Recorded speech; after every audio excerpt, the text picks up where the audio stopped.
নমস্কার, স্বপ্নাবিক নিউজ নেটওয়ার্কে স্বাগত। বিধানসভা উপনির্বাচনেও সবুজ ঝড় অব্যাহত। 10ই জুলাই নির্বাচনের পর আজ ফলাফল প্রকাশ।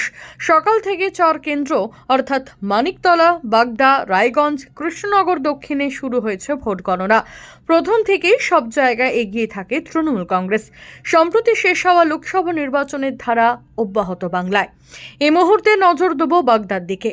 প্রায় 20,000 ভোটে জয়ী হবেন বলে দাবি করেছিলেন। 13 বছরের হারানো জায়গা পুনরায় তৃণমূলকে ফিরিয়ে দিল ঠাকুরনগরের ঠাকুরবাড়ির সদস্য মধুপর্ণা ঠাকুর। 33,664 ভোটে জয়ী হলেন তিনি। জয়ের পর কি বললেন বিধানসভার সর্বকনিষ্ঠ বিধায়ক মধুপর্ণা, শুনব।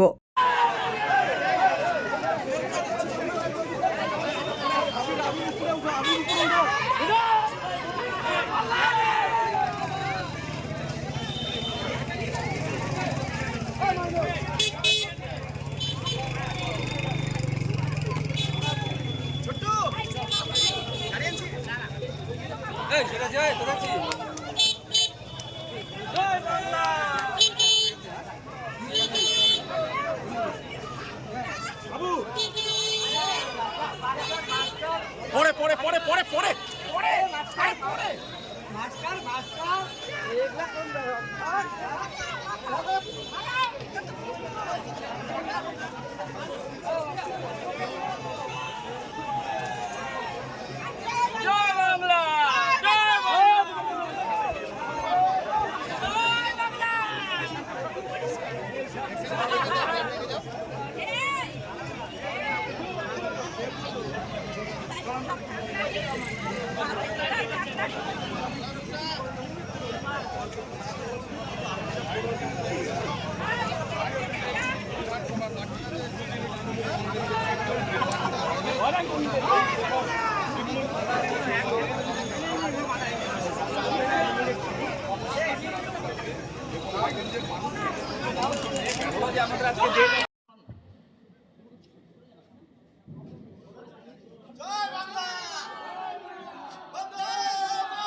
ফোনটা সামনে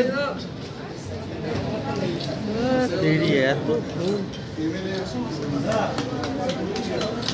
ঠিক আছে। হ্যাঁ চলো ও দাদা একটু স্যারকে ছেড়ে দিন। স্যার আপনি একটু স্যার হাত তো নামান না স্যার।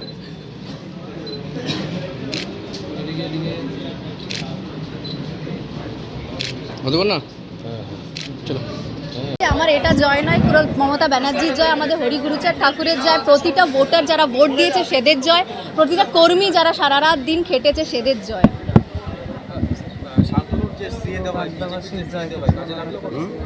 সিএ নিয়ে আমাদের জন্য ম্যাটার করে না, আমরা সব প্রথম থেকেই লেগে আছি বাগদাকে আমরা করে আমরা বাগদার পাশে যেন দাঁড়াতে পারি, সোনার একটা বাগদা আমরা গড়তে পারি, সেটাই আমাদের লক্ষ্য।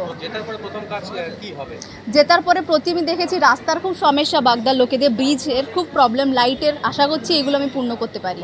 উৎসর্গ সবার, মমতা ব্যানার্জি, মা মাটি মানুষ সরকারের, প্রতিটা কর্মী যারা এত রাত দিন খেটেছে, প্রতিটা এর পাশে সব আমাদের কর্মীরা রয়েছে, সবার একটা ভোটার যারা ভোট দিয়েছে সেদের জয় এটা। বাগদার মানুষের একটা দাবি যে সেটা যেই দলই হোক, বিজেপি হোক, তৃণমূল হোক, যে বাগদার ভূমিপুত্র, সেই ক্ষেত্রে তোমার ঠাকুরনগরের বাড়ি, অন্য বিধানসভা, তুমি কি বাগদায় থাকবে? আমি অবশ্যই থাকবো। আমি বলেছি আগে কি বাগদার একটাও মানুষের ঠাকুরবাড়ি যেতে হবে না। আমি বাগদার এখন আমার বাড়ি আমার বাগদা হয়ে গেছে, আমি বাগদাতেই আছি, অফিস এখানেই হবে, এখানেই থাকবো। 49,536 ভোটে জয়ী হলেন রায়গঞ্জ বিধানসভা উপনির্বাচনে তৃণমূল কংগ্রেস প্রার্থী কৃষ্ণ কল্যাণী। ফলাফল ঘোষণা হতেই বিজয় উৎসবে মেতে উঠল তৃণমূল কর্মী সমর্থকেরা। সাংবাদিকদের মুখোমুখি হয়ে কি বললেন তৃণমূল প্রার্থী, শুনব।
প্রথমে রায়গঞ্জ বাসীকে হৃদয়ের অন্তরস্থল থেকে ধন্যবাদ কৃতজ্ঞতা জানাচ্ছি যে রায়গঞ্জবাসী এবার উন্নয়নের নিরিখে জনাদেশ দিয়েছে।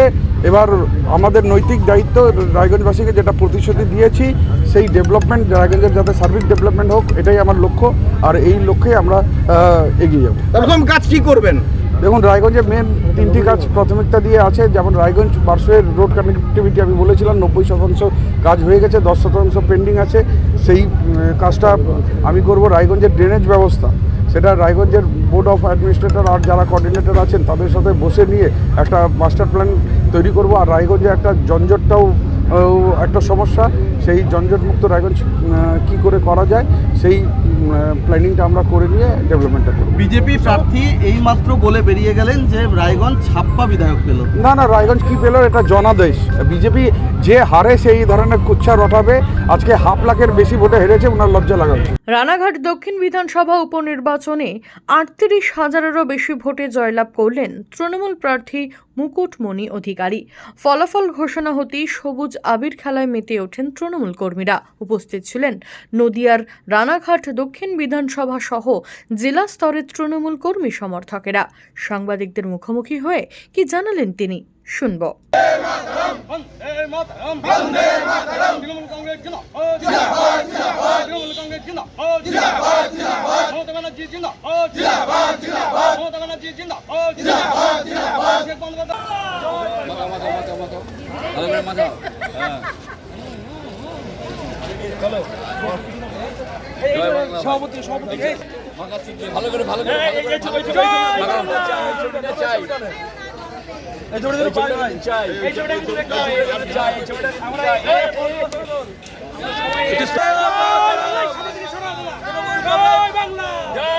মমতা ব্যানার্জি, অভিষেক ব্যানার্জি, তৃণমূল কংগ্রেস, জয় বাংলা, জয় বাংলা, মমতা ব্যানার্জি, অভিষেক ব্যানার্জি,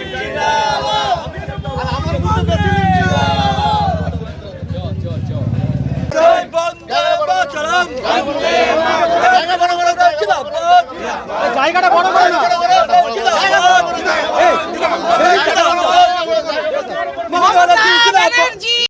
কংগ্রেস জিন্দাবাদ, তৃণমূল কংগ্রেস জিন্দাবাদ, তৃণমূল কংগ্রেস জিন্দাবাদ, সর্বভারতীয় তৃণমূল কংগ্রেস জিন্দাবাদ, মমতা ব্যানার্জি।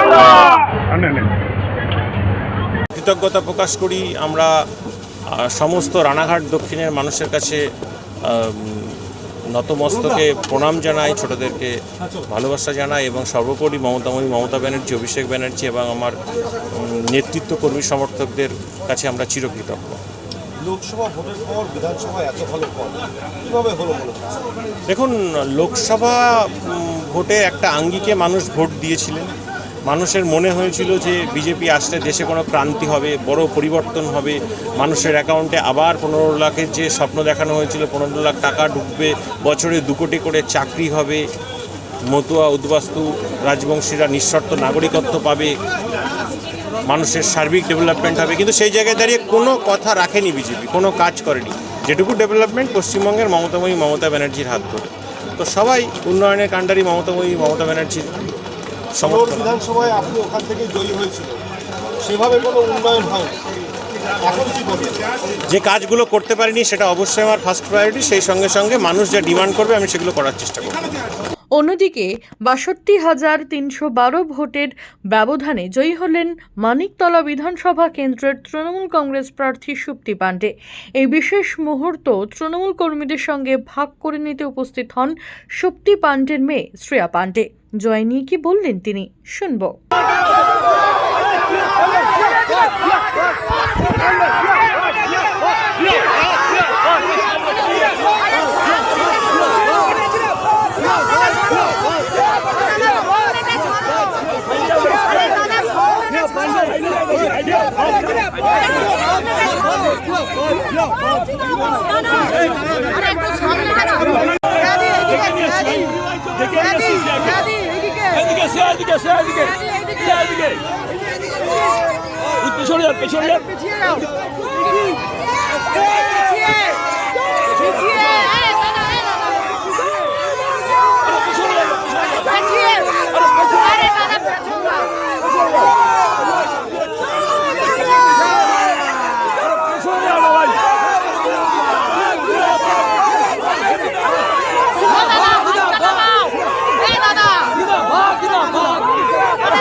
দেখুন, আমরা এইটা একটা ভালো রেজাল্টের জন্য প্রিপেয়ার ছিলাম, কারণ আমার বাবা কোনোবার এই বিধানসভা থেকে হারেননি এবং লোকসভা থেকে এখানে 25,000 ভোটে অলওয়েজ প্লাস থাকে। এবং আমরা 2.5 বছর 3 বছর বাবা নেই, 16 জুলাই থেকে আমরা 3 বছর কাজ করেছি এবং কাজের প্রতিফলন মমতা বন্দ্যোপাধ্যায়ের যে নীতি এবং ওনার যে স্ট্র্যাটেজিক যে প্রতিফলন, তার রেজাল্ট এটা এত ভালো। এবং আমি মনে করি যে আমি খুবই খুশি যে মা এত বেশি মার্জিনে, মানে আপনি বলছেন যে একদম এত বেশি বহুমতে জিতছে। এবং আমি মনে করছি যে এটা মানিকতলার one of the highest lead হবে। বরতলায় যখন আমার বাবা ছিলেন ওখানে 2-3টে মুসলিম ওয়ার্ড ছিল, তো 60-70,000 ভোটে যখন সিপিএম আমলে লড়তেন তখন 60,000, 67,000, 63,000 ভোটে জিততেন। মানিকতলার এই রেজাল্টটা অস্বাভাবিক ভালো এবং আমি মনে করি যে আমাদের এই ফলটা ধরে রাখতে হবে, আরও বেশি করে কাজ করতে হবে। এক্ষুনি দেখলাম একটা মালা পরানো, আমার বাবা বলতো মালার একটা জ্বালা হয়, সেই কাজটা যেন কন্টিনিউয়াসলি করে যাওয়া যায় এবং সাধারণ মানুষ যারা বেরিয়ে ভোট দিয়েছে, সাধারণ কর্মীরা যারা এইভাবে আমাদের পাশে, আমি বলবো যে কোনো মানুষ চলে গেলে হয়তো আস্তে আস্তে করে তার সংগঠন এদিক ওদিক হয়ে যায়, কিন্তু আমরা যতই ধরে রাখি তাদেরও আমাদের ধরে রাখতে হবে। একদিক থেকে কেউ ধরে রাখতে পারে না, না না না না না, এটা সবার ক্রেডিট, এটা সবার ক্রেডিট। আমরা চেষ্টা করেছি যে সবাইকে একত্রিত করে এই 3 বছর ফ্যামিলির মতো করে রাখা। আমরা জানতাম যেটা বিশাল ভালো রেজাল্ট হবে, কিন্তু একটা অস্বাভাবিক ভালো রেজাল্ট হয়েছে। এবং নেতারা আগে যখন মানিকতলা বিধানসভার ওই আমরা যখন অভিষেক বন্দ্যোপাধ্যায়ের ওই নবজোয়ারের উদযাপন করছিলাম, সেখানে অনেক নেতারা এসে বলেছিলেন যে এখানে যদি যেদিনকে উপনির্বাচন হবে 60-70 হাজার ভোটে জেতা হবে। আমি মনে করি যে এই মার্জিনটা থাক এবং এই মার্জিনটা 2026 অবধি ধরে রাখতে হবে। আরও ভালো করে কাজ করে মানুষের পাশে থেকে মানুষের সব রকম সেবা করে মানুষের মাটিতে মিশে কাজ করতে হবে। শান্তনু বিশ্বাস, রেখা রায়ের রিপোর্ট, সাবনাভিক নিউজ। সমস্ত খবরের আপডেট পেতে লাইক করে সাবস্ক্রাইব করুন সাবনাভিক নিউজ। সেই সঙ্গে বেল বাটন প্রেস করতে ভুলবেন না। আপনাদের একটা সাবস্ক্রিপশন আমাদের জন্য অত্যন্ত মূল্যবান। জয় হিন্দ।